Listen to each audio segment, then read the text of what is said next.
사실 누구나 다 매력 있는 사람이 되고 싶어 합니다. 그렇죠? 아닙니다. 나는 매력 있는 사람 되고 싶지 않습니다 하는 분 계세요? 나이를 초월해서, 형편을 초월해서 누구나 다 누군가에게 매력 있는 사람이 되고 싶은 거예요. 그런데 질문을 드립니다. 어떤 매력을 갖고 싶으십니까? 매력에도 종류가 많아요. 그런데 어떤 매력을 가진 사람이 되고 싶으십니까?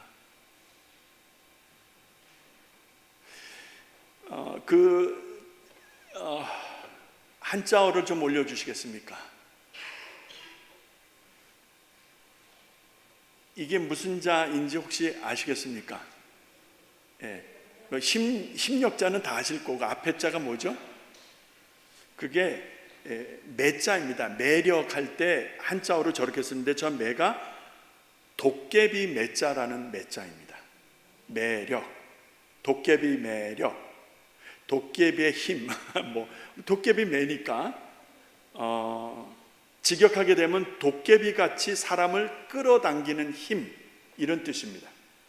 저 매력의 직역은 도깨비처럼 사람을 어떻게 해요? 당기는 힘, 이거를 매력이라고 직역할 수가 있을 것입니다.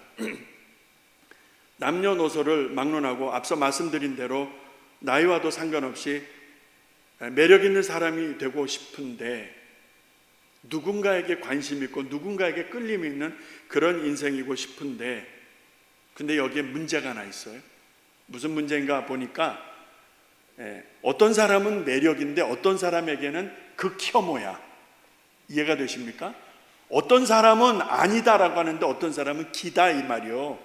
어떤 사람은 매력으로 보는데 어떤 사람은 아니야 그게 뭘 할 수 있으니까. 결론은 무엇입니까? 매력이란 기준에는 사람마다 다르다라는 것입니다. 사람마다 다르다. 나에게는 매력이지만 옆에 있는 사람에게는 매력이 아닐 수도 있는 거예요. 그죠? 영어에서는 어떻게 쓰죠? attractive라는 단어를 쓰죠. She's attractive. 그녀는 너무 매혹적이야. attractive, attraction, 이런 말을 쓰죠. 이 말을 그대로 직역하게 되면은 호감을 갖게 하는 특징, 호감을 갖게 하는 행동, 호감을 갖게 하는 모습, 이렇게 해석이 됩니다. 그러니까 영어 단어 attractive, attraction이라는 말은 호감을 갖게 하는 어떤 행동이나 모습을 말한다, 이 말입니다. 우리말의 일반적인 해석과 별 다르지 않을 것 같습니다. 쌈장이라는 말 들어보셨습니까? 쌈장. 삼선짬뽕 생각하지 마시고요. 삼선 간짜장도 아니고요. 삼장이 뭐예요? 삼장. 안 들어보셨어요? 참 늦다. 삼장이 모르세요? 뭔지? 짜장면 아니라고 그랬잖아. 우리 끝나고 짜장면 먹으러 갈까요? 갑자기 짜장면 먹고 싶으네. 얼짱, 몸짱, 그 다음에 뭐예요? 마음짱 아니에요. 그건 늦는 거야. 맘짱, 얼짱, 몸짱, 맘짱, totally 삼짱. 얼짱은 아시죠? 얼굴이 예쁘고 잘생긴 거. 몸짱은 우리 이은구 목사님처럼 위아래가 균형이 맞는 사람들이 있어요. 쫙 빠진 사람. 저처럼 이렇게 너무 이렇게 넉넉해가지고 곤란한 사람 빼고, 우리 박원규 장로님이나 이은구 목사님처럼 위아래가 이렇게 쫙 빠진 사람, 이걸 뭐라 그래요? 몸짱이라고 해요. 몸짱. 이따 승급이라도 하나 사시오. 그런데 맘짱은 뭡니까? 맘짱. 오늘 말씀드리고 싶은 게 뭐예요? 맘짱인데, 맘짱이 뭐예요? 얼짱이나 몸짱은 얼른 알아요. 눈으로 금방 볼 수 있고 누구든지 언제든지 알 수 있는 거예요. 그런데 맘짱이라고 하는 거는 시간이 걸려요. 그 다음에 여러 사건들을 거치게 되더라고요. 이 일 저 일 걷다 보니까 그 사람 괜찮네, 그 사람 못됐어, 이런 말씀들 하시잖아요. 이 일을 겪어보니까 그 사람 믿을만 해.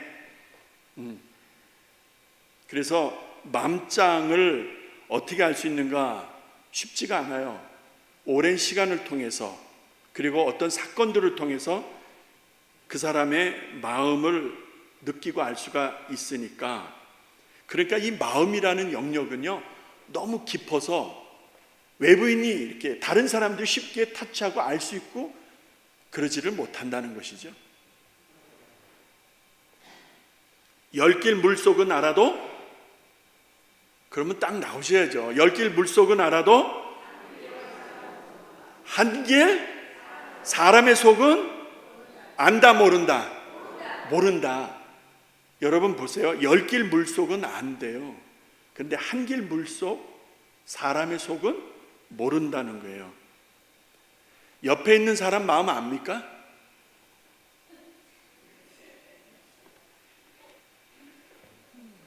그 인간 어떤 분이 자기 아버지는 그신 줄 알았대요. 그래서 왜 그신 줄 알았느냐 했더니 엄마가 늘 이야기하기를 그 인간 해서, 그래서 그신 줄 알았다고 그러더라고요. 웃다가 말았어요 제가. 옆에 있는 사람 마음 아세요? 한 50년 사셨죠? 우리 어르신들, 그죠? 한 40년 사셨죠? 저만 해도 벌써 오랜 세월 살았는데요, 그 마음이 보이지가 않아요. 정직하게 얘기할게요. 그 사람의 마음이 보이지가 않습니다. 저한테 말을 해주지 않고서는 제가 그 마음을 모르겠어요. 솔직한 고백입니다. 여러분은 어떠세요? 옆에 있는 아내나 남편, 여러분이 사랑하는 사람의 마음을 얼마나 아신다라고 생각을 하십니까? 그래요, 안 그래요? 아세요, 모르세요? 말씀 좀 해보세요. 알아요. 할렐루야. 얼마나 아십니까? 많이 알아요. 옆에 있는 사람 마음을 모르면서도 그 사람을 안다는 것은 착각이죠. 그렇죠? 모릅니다. 우리가 알 수가 없어요, 사실은. 제가 이 말씀을 준비하다가 갑자기 노랫말이 하나가 딱 떠올려지더라고요. 여러분 아시는 분들은 따라하세요. 괜찮아요. 우리 주님도 이해하실 거예요. 새까만 눈동자의 아가씨, 겉으론 거만한 것 같아도 마음이 비단같이 고와서 정말로 나는 반했네. 마음이 고와야 여자지, 얼굴만 예쁘다고 여자냐. 한 번만 마음 주면 변치 않는 여자가 정말 여자지. 앵콜 안 해요? 안 해.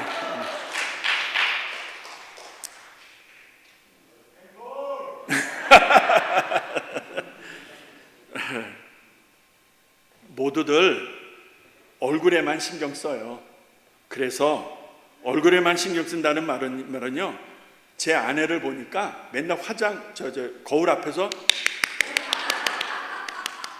두들기들을, 왜 이렇게 두들기냐 그러면 작아진대. 그 말에 제가 유혹을 받아서 저도 두들겼어요. 그랬더니 더 커지더라고요, 저는. 그래서 이제 안 두들겨요. 이 얼굴 좀 예쁘게 보려고 두들기고 때리고 붙이고 바르고 자르고 고치고, 안 그래요 여러분? 얼마나 정성을 들이십니까? 이 얼굴 고치려고, 이 얼굴 예쁘게 보이려고 얼마나 수고들 많이 하십니까? 여기 앉으신 어르신들은 뭐 그 세대는 아니지만 요즘 세대가 그렇다는 게, 세대가. 졸업 선물로 애들 보통 성형시켜준다고 그러잖아요, 한국에서는. 그런데 얼굴을 예쁘게 고치면은 그 사람의 인생 가치가 업됩니까? 여러분, 얼굴이 예뻐서, 얼굴이 잘생겨서 만약에 진짜 가치 있는 인생이 될 수 있다면 여러분과 저 다들 고치실 분들이 많네. 지금 보니까 고쳐야 되실 분들이 많아. 뭔 얘기인지 모르시니까 그냥 넘어가죠. 마음을 소중히 보시는 하나님, 마음을 소중히 보시는 하나님, 얼굴을 소중히 보신다고 했으면 성경에 그렇게 기록되었을 거예요. 근데 잠깐은 하나님이 귀하게 보셨네. 그런데 아니더라고요. 이방 여인을 품고 성적으로 타락하고 우상을 가까이 했던 솔로몬이 뭐를 잃어버리죠? 초심을 잃어버려요. 뭐를 잃어버려요? 마음을 잃어버린 거예요. 마음을 잃어버렸어. 그러니까 어떻게 돼요? 어떻게 돼요? 그 인생이 얼마나 비참하게 마무리가 되고, 그가 죽고 난 다음에 나라가 두 쪽이 나고 두 동강이 난 나라 민족이 얼마나 처참하게 이방인들에게 짓밟혀 버리는 것을 여러분 보시기 바랍니다. 한 사람의 마음이 얼마나 참담한 나라와 민족의 비참한 결과를 가져왔는지 여러분 보시라는 이야기죠. 마음이 예뻐야 진정한 미다라고 하는 것을 이렇게 마음에 자꾸 이제 느끼게 돼. 그래도 얼굴이 예쁜 사람이 좋잖아요. 아니에요? 뭐 기분 나빠요 이러고 계속 이러고, 아니 얼굴, 아니 안 그래요? 그래 안 그래요? 멋있는 사람이 좋아요. 그죠? 예쁜 사람이 좋아요. 그렇죠? 하나님께서도 그러실까? 그 사자성어, 한자어 사자성어 좀 올려주실래요? 이거를 읽으실 수 있는 분들 있으시죠? 두 번째 것만 빼고. 같을 여, 세 번째는 두이, 마지막에는 마음심. 두이, 마음심, 두 가지 마음이라는 것이고, 맨 앞에 같을 여, 같다는 것이고, 문제는 두 번째 글자죠. 뭡니까? 아시는 분 계세요? 옛날에 화장실을 뭐라 그랬죠? 뒷간이라고 그랬죠. 뒷간. 뒷간측. 무슨 자? 뒷간측. 같을려 뒷간측 두이 마음심. 그러니까 같을려 뒷간측, 그러니까 뭐예요? 화장실은 같은데 그런데 마음이 둘이다 이 말이죠. 이 말을 직역하면 뭐죠? 이 말을 직역하면 뭡니까? 화장실은 같은데 두 마음이라는 뭐죠? 급할 때는 하나님, 부처님, 뭐 알라신, 저신, 이신, 잡신 뭐 다 찾는데, 급할 때는 하나님 찾는데, 그런데 상황이 나아지니까 하나님을 금방 버립니다. 금방 잊어버립니다. 그러니까 이 말이 무슨 말이에요? 화장실 갈 때와 나올 때가 다르다. 뭐예요? 여측이심. 여측이심. 화장실 들어갈 때와 나올 때가 다르다. 뭘 얘기하는 게? 마음의 간사함을 이야기하는 거죠. 그렇죠? 얼굴을 고치고 바르고 뭐 두들기고 뭐 마사지하고 좋습니다. 열심히 노력하세요. 노력한 만큼 결과가 있기를 바라죠. 그런데 얼굴만 신경 쓴다고 해서 여러분 그 인생이 하나님 보실 때, 사람들이 볼 때에 아름다운 인생으로, 인정받은 인생으로 설 수 있겠는가? 그렇지 않다라는 것을 우리가 압니다. 아는데 오늘 말씀 잘 들어보시기 바랍니다. 얼짱, 몸짱, 마음짱 이외에도 매력을 끄는 것들이 있더라고요. 어떤 매력이 있는가 보았더니 똑똑하면 매력 있어요. 말 잘하면 매력 있어요. 음식 잘하면 매력 있어요. 그림이나 음악 잘하면 매력이 있어요. 예전에 여기 와서 피아노 치면서 찬양했던 제 친구 목사 기억하시죠? 비록 하루택으로 먼저 떠났지만 그 친구가 그래봬도 서울대학교 음대 바리톤 출신이에요. 여러분 그때 찬양 기억하시죠? 그러다 비목을 한번 부르니까 여기서 막 박수가 나오더라고. 기억 안 나세요 여러분? 비목을 딱 부르니까 막 박수가 나오고, 그냥 오빠 수준은 아니지만 그 분위기로 가더라고요. 너무너무 감동들을 받으시더라고요. 여러분 이렇게 보이스에도 매력이 있는 거예요. 노래 하나 잘하잖아요. 얼마나 매력이 있습니까? 매력이 이런 거더라고요. 근데 뭐니 해도 매력 중에 진짜 매력은 뭘까요? 저는 돈의 매력이라고 생각했습니다. 돈의 매력. 돈은요, 힘이 있더라고요. 그래서 돈이 힘이 있다는 말은 돈 앞에는 사람들이 다 뭐예요? 약해지고 비굴해지고 변하더라고요. 돈 앞에서. 돈이 참 묘한 힘을 가지고 있어요. 보세요. 영생을 알고 싶은 한 사람이 있었어요. 그 사람은 룰러, 관원이래요. 높은 지위가 있었어요. 부자래요. 그리고 젊었어요. 어느 날 예수님께 나와서 내가 영생을 얻고 싶은데, 영생에 대한 관심이 많은데 어찌하면 되겠습니까? 라고 예수님께 묻습니다. 그때 예수님이 율법을 다 지키라고 구체적으로 제안을 합니다. 그때 이 사람이 어려서부터 다 몸소 지켰습니다. 아, 그렇구나. You did well. 그러면 하나 더 이야기할게. 내가 가지고 있는 것을 다 팔아서 가난한 사람들에게 나눠주고 그리고 나를 쫓으라, 그리하라고 예수님이 말씀을 합니다. 그러니까 이 사람이 돈이 많은 부자라는 걸 예수님도 아시고 설명 안 해도 아시는 거예요. 그거 팔아서 주고 따르라는 말씀이 떨어졌을 때 이 사람이 그 근심과 슬픔을 얼굴에 담습니다. 그리고 어떻게 해요?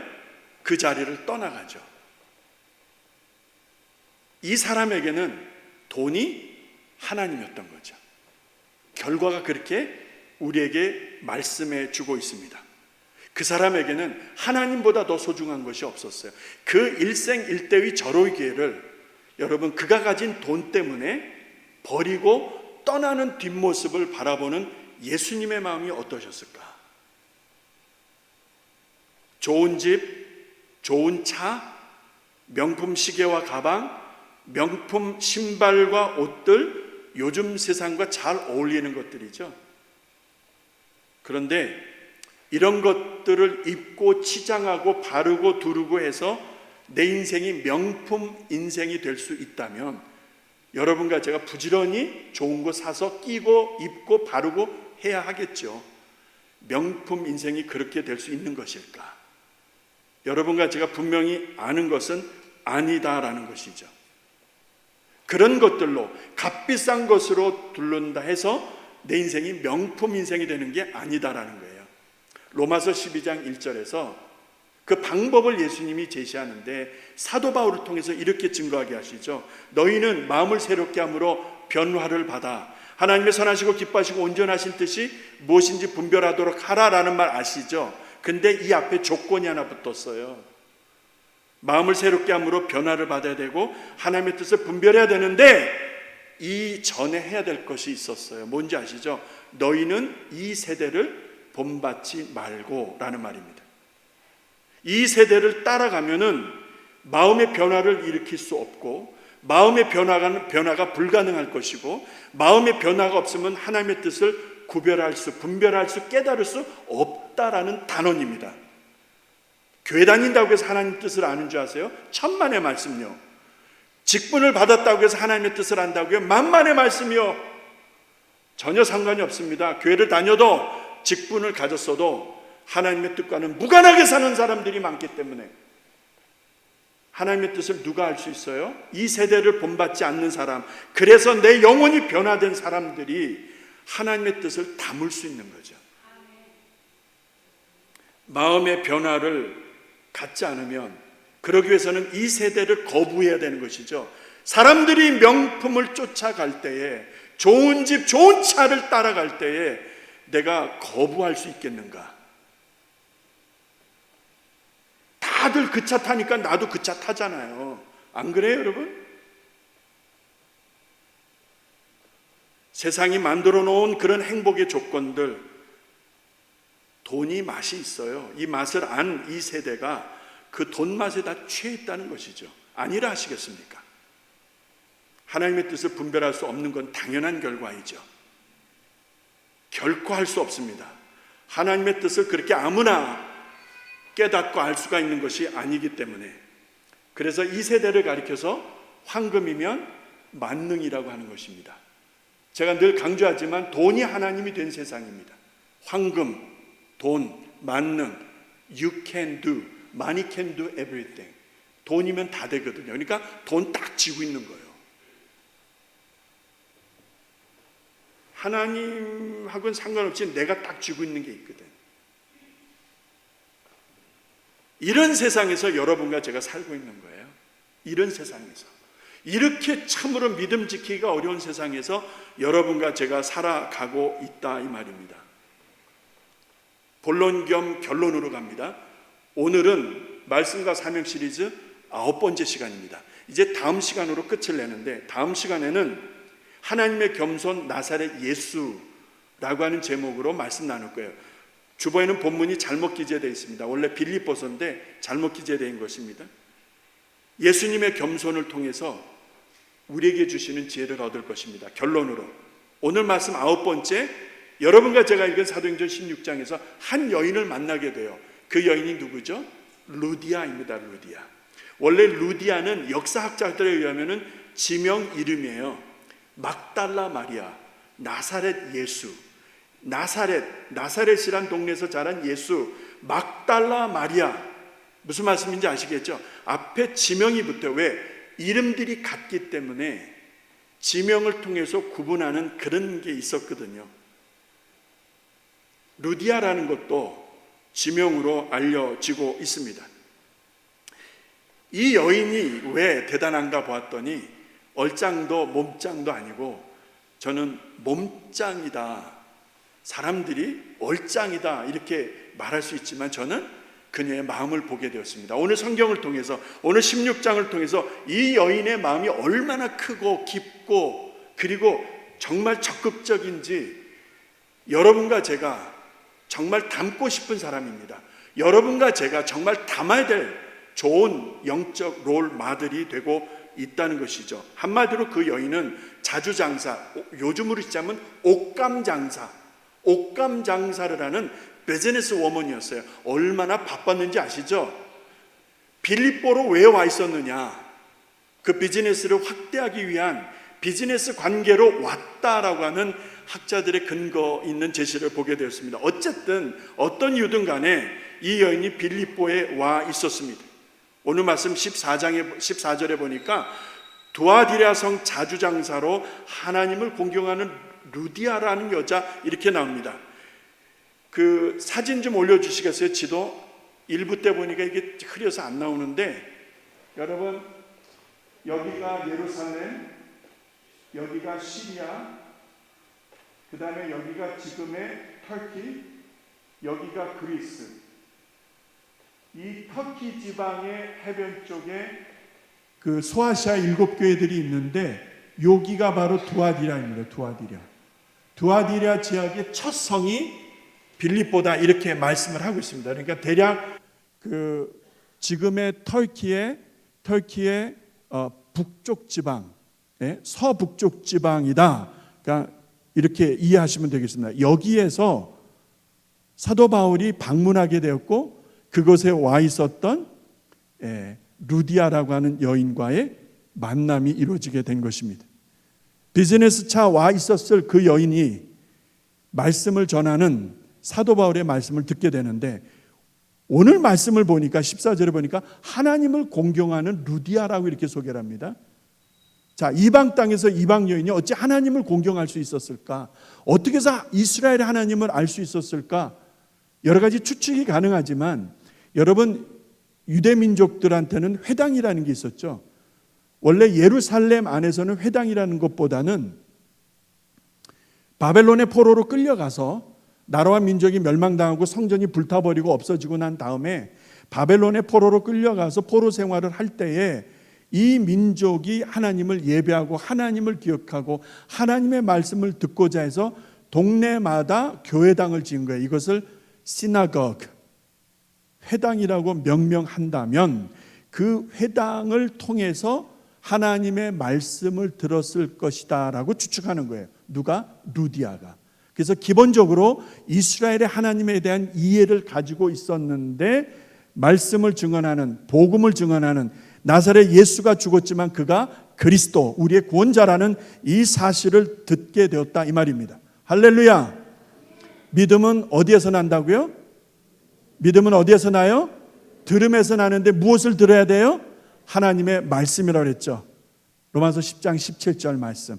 하나님의 말씀을 들으면은요, 아무리 바보라도 아무리 멍청이라도 하나님의 말씀을 들으면은 믿음이 생긴다는 걸 믿으시는 분들은 아멘 하십시다. 목사니까 믿음이 좋다? 그런 말 없어요, 성경에. 장로니까 믿음이 좋다? 그런 말 없어. 하나님의 말씀을 모르면은요, 무지한 거예요. 악한 거예요. 믿음은 없는 거예요. 자기 열심이 있는 거죠. 자기 열심을 믿음으로 착각하는 사람들이 얼마나 많은데요. 안 그렇습니까, 여러분? 위험한 거죠, 그러니까. 믿음은요, 하나님의 말씀으로부터 시작되는 거예요. 믿음은 하나님의 말씀을 통해서 내 삶을 찌르고 들어오시는 능력의 말씀이 나를 믿는 자로 세운다는 걸 믿으시기 바랍니다. 그래서 믿음은 들어야 되는 것이고 들음은 하나님의 말씀이라는 것입니다. 지금 루디아가 바울의 말을 듣고 있는 거예요. 할렐루야. 그런데 여기에서 기가 막힌 장면이 하나 나옵니다. 하나님께서 그 여인의 마음을 열어주셨다. 자, 14절에 보세요. 14절에 보시면 주께서 그 여인의 마음을 열어주셨대요. 저는 이 부분이 너무나 좋은 거야, 지금. 너무나 좋은 거야. 하나님, 내 마음을 좀 열어주세요. 하나님, 우리들의 마음 좀 열어주시오. 그래서 하나님을 좀 알게 하시오. 저 하늘나라의 비밀을 좀 사모하게 하시고 은혜와 은사들로 충만하게 하여 주시옵소서. 내 마음 좀 열어주시오. 하나님, 이 강박한 마음, 종교인의 이 마음, 내 마음 좀 찢어버리시고 열으셔서 이 마음 속에 복음이 들어오고 믿음이 생길 수 있도록.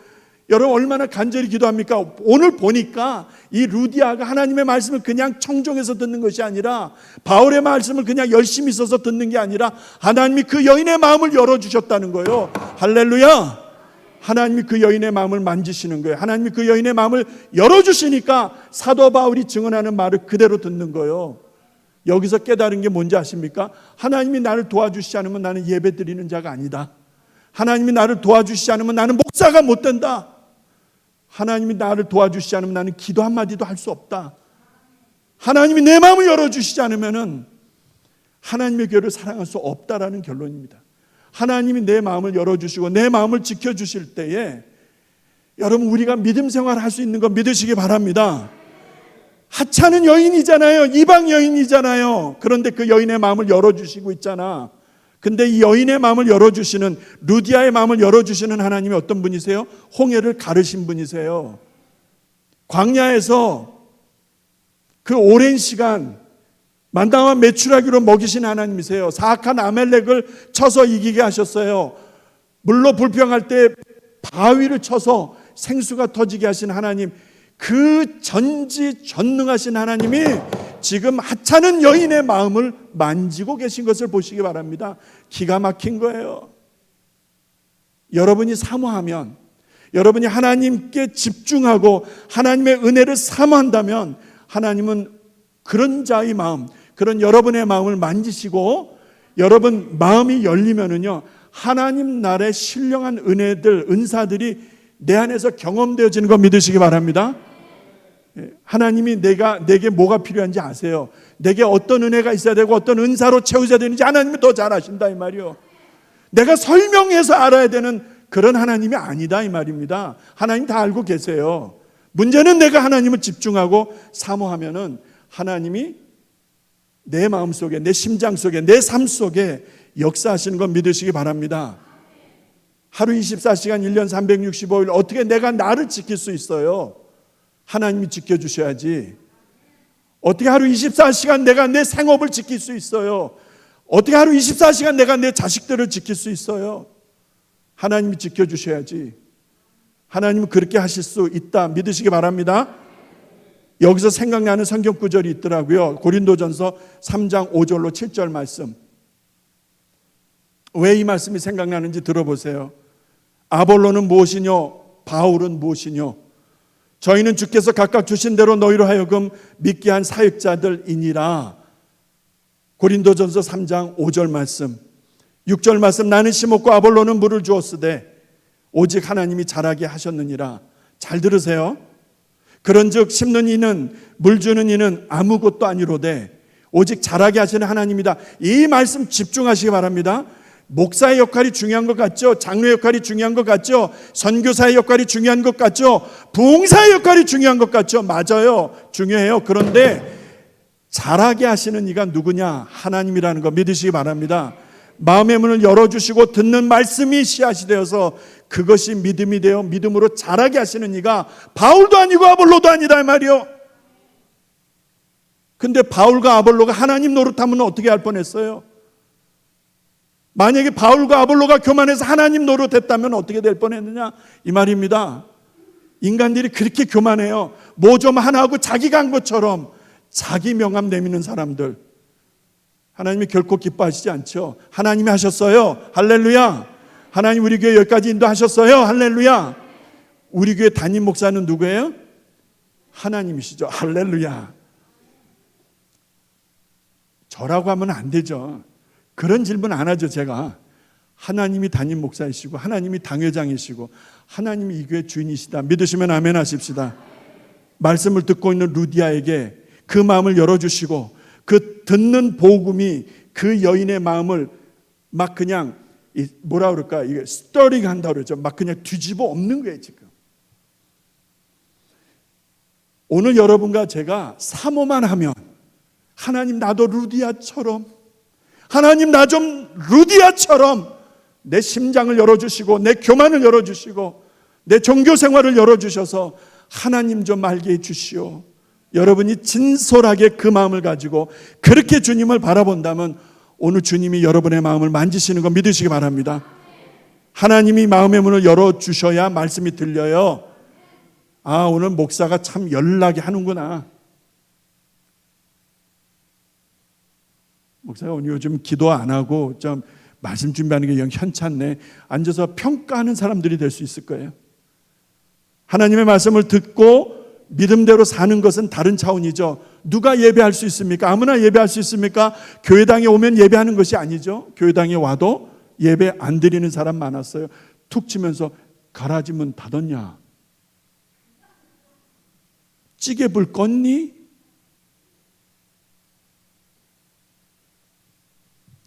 말씀을 듣고 있는 루디아, 하나님의 말씀이 기뻐서 그냥 좋아서 이러고 끝났습니까? 아닙니다. 결론입니다. 15절에 저와 그 집이 다 세례를 받았다 그랬어요. 여러분, 세례가 뭐죠? 나는 죽고 내 안에 그리스도가 사십니다라는 것을 입으로 신하고 신앙으로 고백하는 것이 세례의 의미예요. 여기서 세례 안 받으신 분들 계십니까? 여기서 세례 안 받으신 분들은 더 늦기 전에 조용히 저한테 사인을 주세요. 언제고, 주중에 주말이든지 교회 오셨을 때 목사님 내가 세례를 받고 싶습니다 말씀하세요. 제가 최선을 다해서 돕겠습니다. 세례 꼭 받으셔야 됩니다. 개신교에서는 두 가지 성례전이 있습니다. 뭐예요? 성찬과 세례입니다. 예수님 직접 집행하신 성찬과 세례, 이것을 성례전이라고 하죠. 이 세례를 받으셔야 돼요. 그리스도 예수 안에서 나는 죽고 그리스도 예수 안에서 나는 살았다. 이전 것은 지나갔으니 보라 새 것이 되었도다. 이것을 분명히 고백하고 예전에 참여하는 것이 세례의 의미가 있는 거예요. 내 안에 사시는 이는 그리스도다. 내 안에 사는 이는 내가 아니라 그리스도다. 이것을 예절에 따라서 고백하고 시인하고 참여하는 것이 세례다라고 하면은 루디아가 그 세례를 받았다 이 말이요. 그리고 그 집안이 다 받았다는 거예요. 이게 보통 일이 아니에요. 여기 지금 한쪽만 와 계신 분들 계실 거예요. 남편이든 아내든 믿지 않아서 한쪽만 오신 분들이 있을 거예요. 아니면 부부가 왔을지라도 자녀는 안 믿는 그런 경우도 있을 수 있고요. 자녀는 왔는데 부모가 안 믿는 경우도 있을 수 있고요. 루디아가 변하니까 루디아만 룰루랄라 한 것이 아니라 그녀가 가족을 이끌고 모두 함께 세례를 받습니다. 비즈니스 워먼이에요. 주일날 문을 열어야 되고 손님들하고 장사를 해야 되고 또 계약도 해야 되고 바빴을 텐데, 그런데 그럼에도 불구하고 그 여인에게 주일은 가장 우선적인 일이었어요. 하나님을 예배하는 일보다 더 우선적인 일은 없었어요. 하나님을 공경했어요. 하나님을 사랑했어요. 하나님이 그걸 아셨어요. 그래서 그 여인의 마음을 어루만지시고 하나님 말씀을 듣도록 하시는 거예요. 여기에서 역사가 시작되는 것. 이 루디아가 사도 바울이 유럽에 와서 제일 처음 회개하고 변화시키고 얻게 된 새 생명이라는 걸 믿으시기 바랍니다. 이제 여러분과 제가 함께 기도하려고 해요. 기도하기 전에 제가 이렇게 말씀을 드리려고 해요. 사람 위에 사람 없고 사람 밑에 사람 없어요. 루디아 집안의 사람들이 다 세례를 받았대요. 그러면은 집안 사람들이라고 했는데 거기에 식구들만 있었을까요? 이런 가정을 해보는 거예요. 어쩌면은 노예들도 있을 수 있고 하인들도 있었을 거예요. 그런데 성경 말씀은 집안의 모든 식솔들이 다 함께 세례를 받았대요. 루디아보다 높은 사람 없고 루디아보다 낮은 사람, 사람 위에 사람 없고 사람 밑에 사람 없는, 정말 하나님 보실 때 예쁜 좋은 가정을 이루고 있었다는 것이 보여집니다. 그 가정이 이제 믿음으로 세워지게 되는 것입니다. 여러분과 제가 얼굴도 예뻐야 되고 몸도 건강한 몸짱도 돼야 되는데, 오늘 이 시간부터 이 맘짱을 마음에 간절히 사모하시고, 하나님 나도 루디아처럼 주님이 보실 때 이 마음짱, 그래서 하나님 기뻐하시고 형제들을 내 몸처럼 사랑하며 섬기는 그런 인생으로 이끌어 주시옵소서. 여러분 같이 기도할 수 있기를 바랍니다. 이 시간 같이 기도하는 때에 한 여인의 삶이 바뀌고, 그 여인의 삶을 통해서 한 가정이 바뀌고, 그 여인의 삶을 통해서 빌립보 지역이 바뀌는 역사가 일어나는 걸 보세요. 한 사람이에요. 한 사람. 그것도 남자가 아니라 여자 한 사람. 그 한 사람이 옷똑 쓰니까 그 지역 전체가 다 바뀌는 거 보세요. 보시오. 여러분과 제가 오늘 2024년을 살아가는 오늘의 루디아가 되기를 사모하고, 그렇게 결단하며 이 시간 함께 기도하는 시간을 잠시 갖도록 하겠습니다. 하나님, 나도 루디아처럼 하나님을 바라봅니다. 하나님의 말씀을 듣습니다. 나를 변화시켜 주시옵소서. 하나님, 하늘의 신령한 은혜와 은사를 내 안에 부어 주시옵소서. 종교 생활을 끊어내고 예수 그리스도를 내 삶의 주인으로 모시고 주님과 동행하는 믿음의 삶이 되게 하여 주시고, 믿지 아니하는 내 남편, 믿지 아니하는 내 아내, 믿지 아니하는 내 자식들을 위하여 눈물 뿌리며 기도하여 함께 주 앞으로 나오는 이 거룩한 일을 이루게 하여 주옵소서. 여러분 이 시간 간절한 마음으로 같이 기도하겠습니다.